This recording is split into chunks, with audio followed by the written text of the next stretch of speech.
رات کے چور دن کے چودھری ہوتے تھے. رات کو چوریاں کرنا, دن کو مطمئن ہو کے ڈیرے پہ بیٹھ کے فیصلے کرنا. بی بی کا تجارت کا قافلہ آتا, یہ سامان چوری کر لیتے, ایک قافلہ لٹا, دوسرا قافلہ لٹا, تیسرا قافلہ لٹا. بار بار نوکر آ کے کہتے رہے کہ بی بی مکے کی گلیوں سے سامان چوری ہوتا ہے. اپنے گھر سے نکلی, خرامہ خرامہ چلتی, رک گئی آ کے ابو طالب کے ڈیرے کے دروازے پہ. عرب میں جب کسی کا چولہا بھی نہیں جلتا تھا, علی کے باپ کا ڈیرا اس وقت بھی چلتا تھا.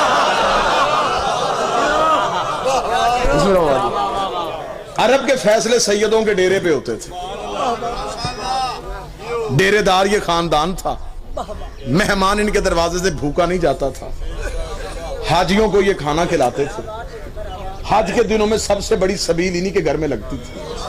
سارا عرب جانتا تھا کہ آدھی رات کو بھی ان کے دروازے پہ دستک دو, کھانا بھی مل سکتا ہے, بستر بھی مل سکتا ہے. یہ میرے نبی کے خاندان کی تہذیب تھی. بی بی آ گئی حضرت ابو طالب کے ڈیرے کے دروازے پہ.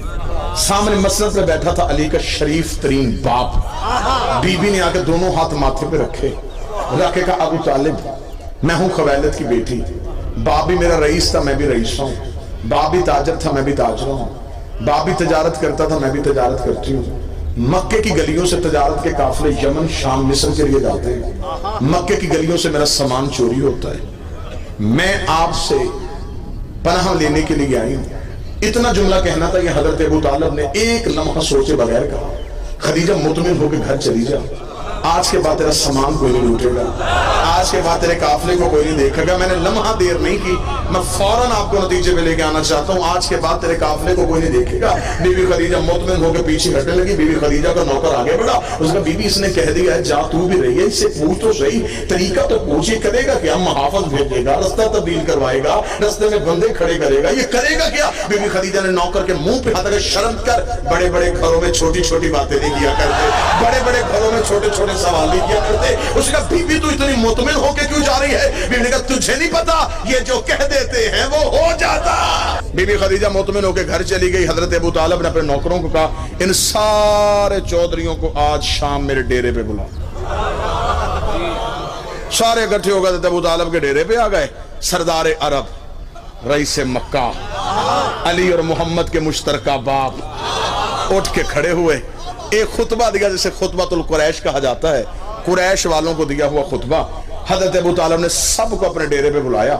ڈیرے دار بندے کا اصول ہوتا ہے, یہ چور کو بھی ڈیرے پہ بلا کے سیدھا چور نہیں کہتا, نشانیاں ایسی بتاتا ہے, وہ خود شرمندہ ہو کے کہہ دیتا جی غلطی مجھے سے ہوئی ہے. جس نے زمانے کو تہذیب سکھائی تھی اس حضرت ابو طالب نے اپنے ڈیرے پہ سب کو بلایا. بلا کے حضرت ابو طالب نے کہا دیکھو قریش والو, آج خویلد کی بیٹی خدیجہ میرے گھر آئی تھی. اس نے شکایت کی ہے کہ مکے کی گلیوں سے اس کا سامان چوری ہوتا ہے, اور مکے والے تم ہو.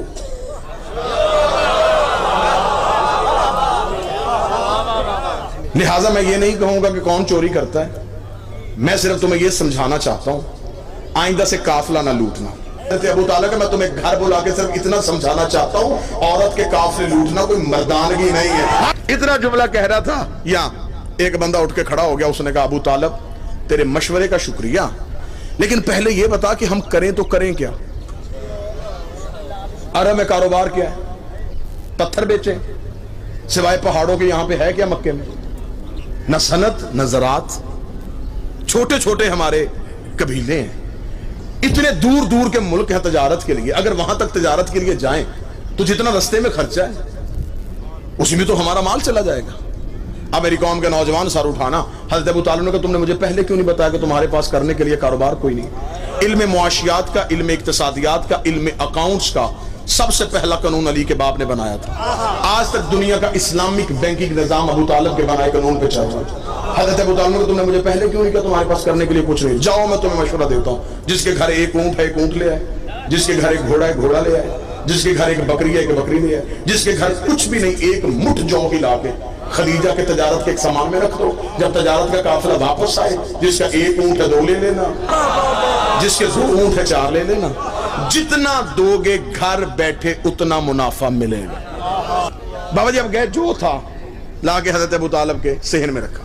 کہنے لگا ابو طالب ہم نہیں جانتے وہ کون ہے, سامان دیا تجھے, دگنا لینا ہے تیرے گھر سے آگے.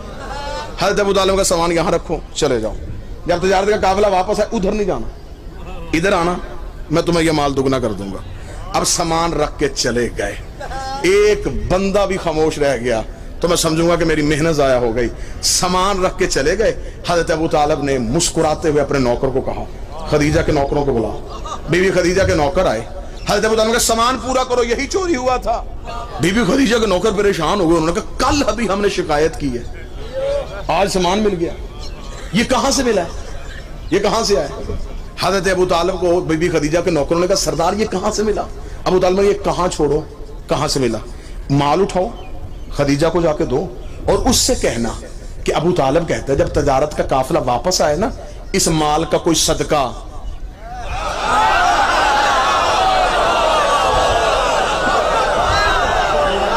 اس کا کوئی صدقہ انہیں دے دیں۔ چلے گئے، بی بی خدیجہ کے نوکر جا کے بی بی کو خبر دی کہ بی بی سامان تو سارا مل گیا۔ بی بی کا سامان سارا مل گیا، پھر کہنے کہ وہ ابو طالب نے کہا کہ اس مال کا کوئی صدقہ۔ تری کہتی ہے کہ جب تجارت کا قافلہ واپس آئے 80,000 طلائی سونے کے دینار، بی بی خدیجہ کو پہلے سے زیادہ منافع ہوا، کیونکہ اگلی رات جب تجارت کا قافلہ گھر سے نکلا چور محافظ بن گئے تھے۔ 80,000 طلائی دینار پہلے سے زیادہ منافع ہوا۔ 80,000 طلائی دینار کو یوں اپنی چادر میں لے کے سیدوں کے گھر حق دے کے گئی، یوں آ کے مار رکھا۔ حضرت ابو طالب نے 80,000 طلائی دینار دیکھے۔ دور کون تھا جب لوگ ایک وقت کی روٹی کو ترستے تھے۔ حضرت ابو طالب نے کہا خدیجہ یہ کیا؟ فرمایا یہ سب کچھ آپ کی ذہانت کی وجہ سے ہوا ہے، یہ آپ کا حصہ ہے، میں آپ کو دینے آئی۔ حضرت ابو طالب مسکرا کے کہا خدیجہ تجھے نہیں کسی نے بتایا کہ ہم اجرت لے کے احسان نہیں کرتے؟ اسے اگر آپ اجرت لے کے احسان نہیں کرتے پھر ہم بھی شرمندگی کی زندگی نہیں جیتے۔ احسان کیا ہے کچھ رکھیں، ابو طالب رکھتے نہیں تھے، خدیجہ اٹھاتی نہیں تھی، درمیان میں توحید اتر آئی۔ حضرت ابو طالب نے کہا احسان کرنا چاہتی ہے پر ایک احسان کر، بھتیجا میرا جوان ہے۔ حکم کیا تھا میرے بھائی نے، یہی سطر پڑھ دیتا ہوں، میرے بڑے بھائی عبداللہ کا بیٹا ہے، نام اس کا محمد ہے، اگلا جو تیرا تجارت کا قافلہ جائے اس میں میرا محمد ساتھ لے کے جانا، ہم تمہیں بتائیں کہ ہم کون ہوتے ہیں۔